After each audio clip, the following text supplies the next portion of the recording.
¿Qué tal? Soy el padre Ricardo Aguilar, doctor en teología bíblica.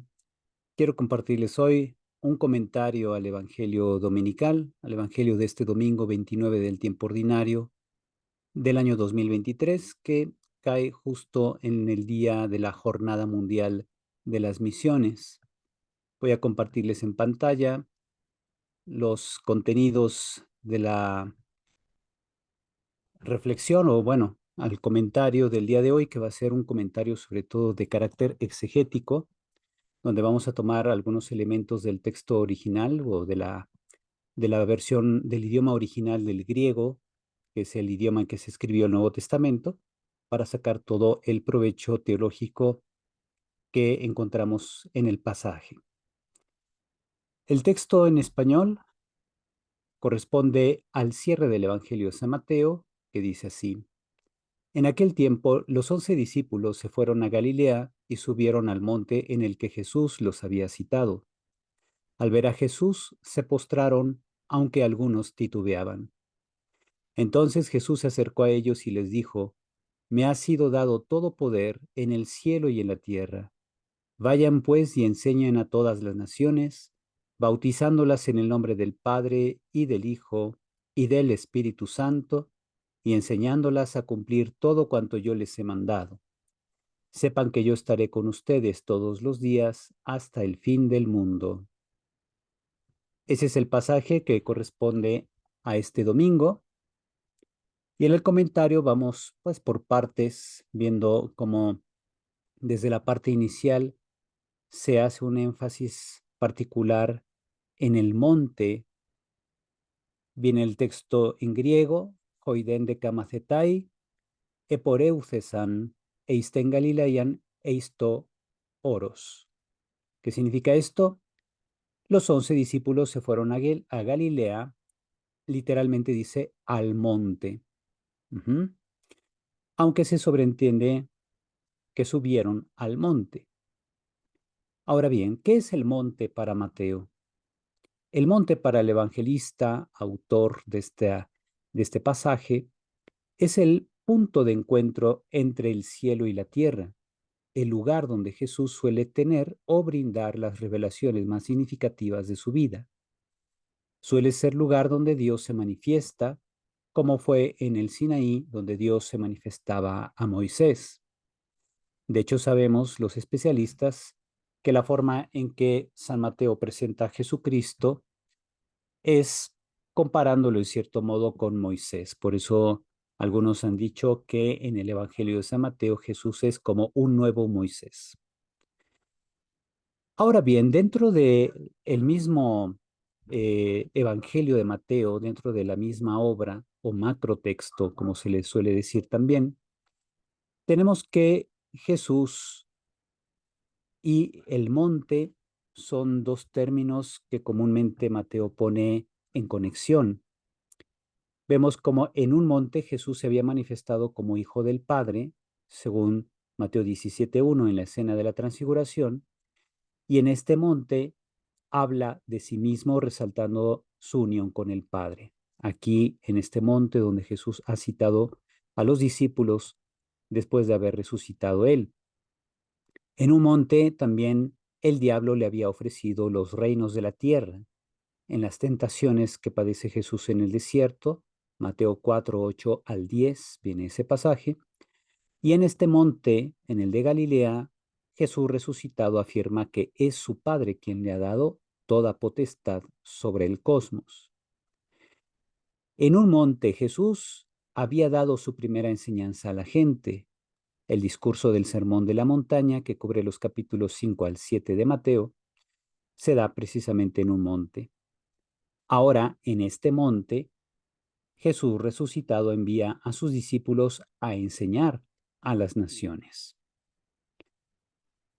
Otros detalles tenemos: hu etaxato autois ho Jesús. Significa donde Jesús los había citado. ¿Cuál monte? En Galilea hay muchos montes. Quienes han ido a Tierra Santa recordarán que hay muchos montes en Galilea, pero El monte en el que Jesús había citado a sus discípulos era solo uno. No sabemos exactamente cuál es. Podríamos pensar que por tradición pudiera ser el Tabor. No se especifica nunca en el Evangelio de qué monte se habla. Pero es un monte preciso y ahí Jesús les había mandado decir por medio de los ángeles y estas a las mujeres, y las mujeres a los discípulos, que Jesús tendría que verlos en un monte.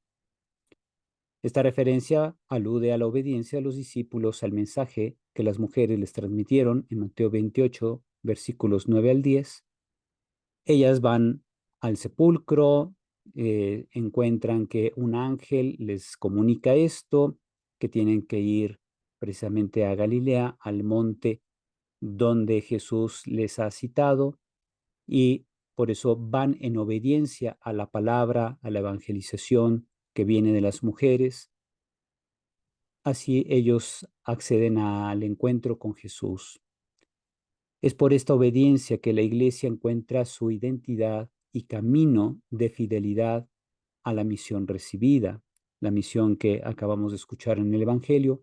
Vayan a todo el mundo o vayan a las naciones, bautizándolas, enseñándolas a cumplir todo lo que yo les he dicho o les he mandado o les he enseñado.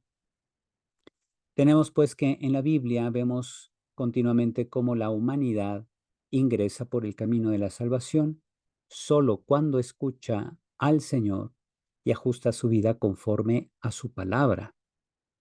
Vemos desde el Antiguo Testamento personajes como Noé, Abraham, Isaac, Jacob, Moisés, los profetas.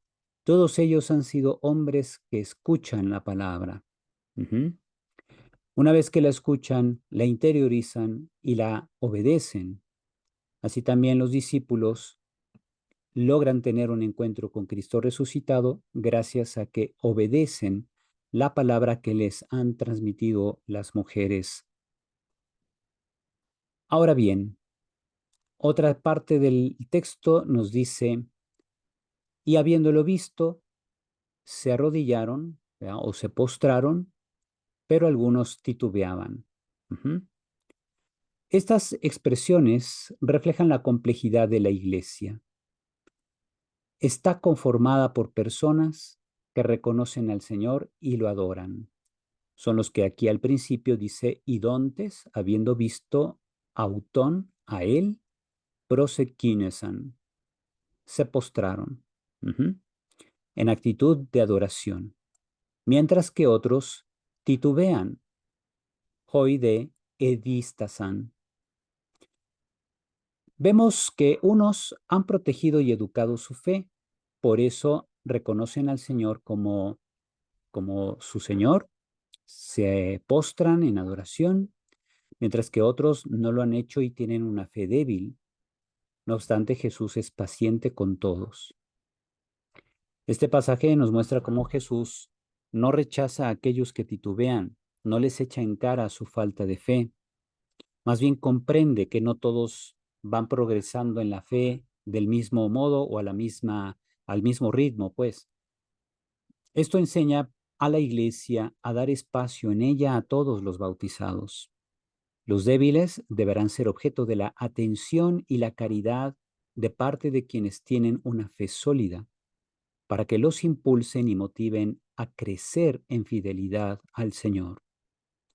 Nadie en la iglesia debe ser menospreciado por su falta de fe o por no tener una fe madura. Por eso, como iglesia, todos debemos procurar caminar juntos, hacer precisamente ese recorrido juntos por el camino de seguimiento al Señor. Este término de caminar juntos en griego se dice sínodos, que es lo que precisamente se está celebrando en Roma, un sínodo sobre el caminar de la iglesia, un sínodo que reflexiona sobre el hecho de su caminar juntos como comunidad del pueblo de Dios. Tenemos también la expresión de Jesús, edoce moi pasa exousia en urano kai epitesges. Edoce, este pasivo auristo, me ha sido dado o dada toda autoridad, todo poder en el cielo y sobre la tierra.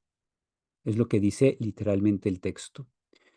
Aquí juega un papel importante el término exusía. Exusía en griego significa poder, potestad.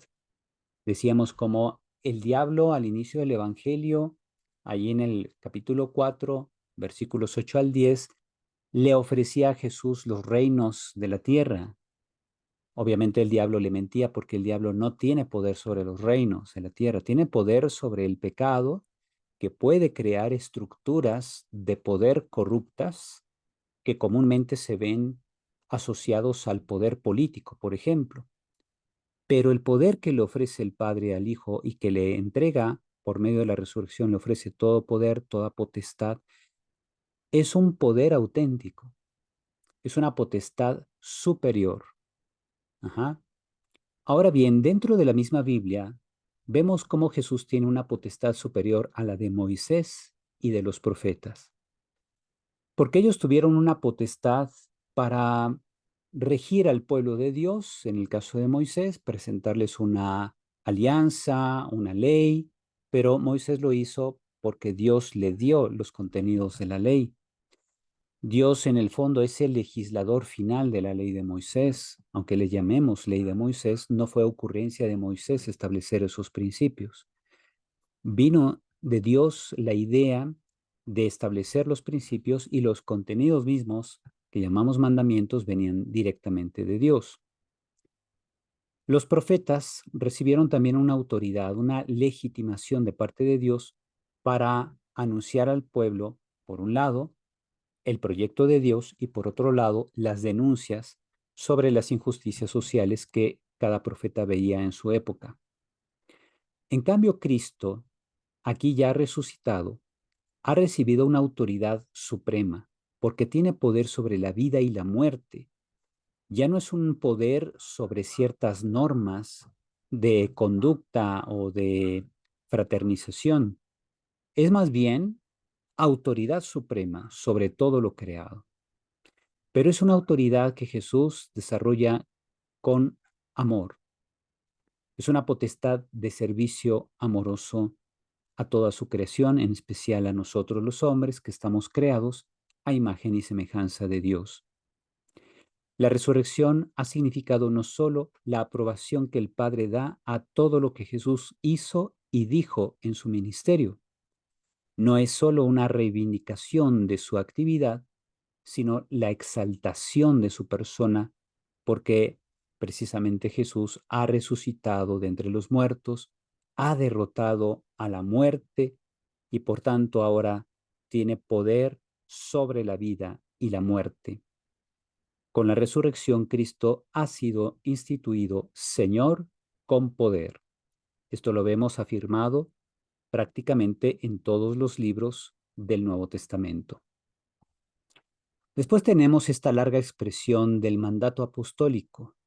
Por eucente sun, maceteusate pantata edne, que significa, vayan pues y enseñan a todas las naciones, baptizontes autus, bautizándolas, eisto onomatu patros, kaitu hiu, kaitu hagiu neumatos, bautizándolas en el nombre del Padre y del Hijo y del Espíritu Santo, didascontes autus, terein, enseñándolas a cumplir, pantajosa en teilamen jimin, todo cuanto yo les he mandado a ustedes. Aquí tenemos el mandato apostólico. Pongo en negritas, pues, los imperativos, poreucentes, maceteusate, baptizontes, aunque propiamente tenemos aquí primero un participio, pero un imperativo maceteusate, baptizontes también es un participio. Entonces, yendo hacia el mundo, enseñan a todas las naciones, pantata etne, baptizontes, bautizándolas. Por eso viene aquí el objeto directo, el autus, didascontes autus, enseñándoles o enseñándolas a cumplir, ¿verdad? El terein pantajosa es el objeto directo, enseñándolas a cumplir ¿qué? Todas las cosas que yo pues he mandado a ustedes. Ujú. Para que la iglesia entonces cumpla con este mandato, debe organizarse de manera no solo litúrgica para celebrar los misterios del Señor, sino de manera jerárquica. ¿Por qué? Porque nadie se manda solo en la iglesia. Tenemos en la iglesia una estructura jerárquica donde nuestros obispos son los sucesores de los apóstoles y a ellos compete precisamente dirigir a las diócesis, las iglesias locales, en la fidelidad a la predicación apostólica. De este modo no se desvirtúa la tradición. Uh-huh. Y todos los obispos en comunión forman el llamado colegio episcopal, siempre presidido por el Papa.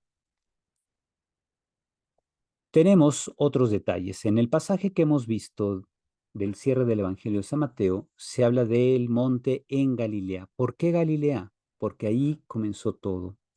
Allí Jesús comenzó su vida ministerial en favor de la casa de Israel y ahora esa misma región, Galilea, se convierte en el lugar donde Jesús envía a sus discípulos a todo el mundo para extender los beneficios de Dios a las naciones. Esto hay que tenerlo muy bien en cuenta. Vemos cómo Mateo hace aquí una inclusión. Todo el Evangelio está incluido dentro de este marco. En Galilea comenzó el ministerio y ahora a partir de Galilea comienza el ministerio de la iglesia, el ministerio de los discípulos que ahora se convierten en apóstoles porque son enviados. La palabra apóstol en griego significa enviado. Jesús concreta la promesa de Dios hecha a Abraham, que en Génesis 22:18 Dios le decía que de su descendencia él bendeciría a todas las naciones. Y todas las naciones del mundo vienen bendecidas precisamente por la predicación del Evangelio, la presencia de Cristo a través de sus sacramentos en esos lugares donde se ha aceptado la evangelización y la gente se hace bautizar. Tenemos luego la parte final, la promesa de compañía de Jesús que hace a sus discípulos. Caidú egomet gimón, epipasas tas gemeras, geostes sinteleías, tú aionos. Y sepan, literalmente, idú significa miren, y miren que yo estaré con ustedes todos los días, pasas tas gemeras, hasta el fin del mundo. Uh-huh. Geos te sinteleías tu aionos. Ahora bien, hago un énfasis en esta primera expresión. Después del caidú y miren o sepan, como traduce el leccionario, ego medjimin eimi. Yo con ustedes estoy. Es una clara evocación de Mateo 1:23, donde se habla de Jesús como el Emanuel, es decir, el Dios con nosotros, el Medgemón Jotheos en griego, creando así un quiasmo, es decir, nuevamente una inclusión entre 1:23 y 28:20 de Mateo. Y esto sirve como marco para los contenidos de todo el Evangelio de Mateo que se desarrollan en su interior. Mateo nos está diciendo entonces desde 1:23 hasta 28:20 que todo lo que está incluido entre estos dos pasajes nos habla de la identidad profunda de Jesús, que es Dios con nosotros. La certeza de que Cristo camina con su iglesia y la legitima nos motiva para colaborar en esta labor evangélica. ¿En qué legitima Jesús a la iglesia? En la tarea de continuar su misión de hacer discípulos de Jesús a todos los pueblos.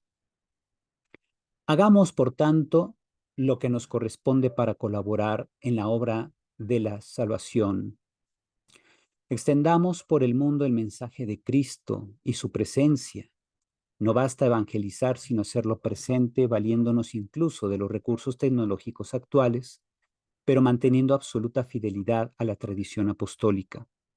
Podemos hacer uso de recursos como redes sociales, internet, etcétera, pero sobre todo necesitamos la fidelidad a la tradición que se expresa en la caridad, en el servicio al necesitado, en hacer presente a Dios a través de obras de amor, no solo a través de predicar verdades reveladas que nos han sido confiadas por Cristo y los apóstoles, sino sirviendo a todos los pueblos con amor. Recordemos que Cristo resucitado y glorioso camina con la Iglesia. No temamos a los desafíos que se nos presentan en el mundo, donde ya la mayoría de las culturas han expulsado a Dios de su vida. Jesús resucitado nos fortalece, nos sostiene en esta misión. Comuniquemos, por tanto, el Evangelio de la salvación.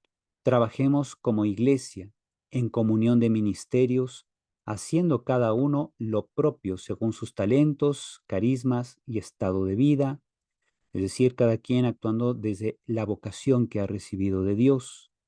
Así creceremos en fidelidad al mandato del Señor y ciertamente participaremos en la extensión del reinado de Dios en el mundo, participaremos pues también de la evangelización de los pueblos.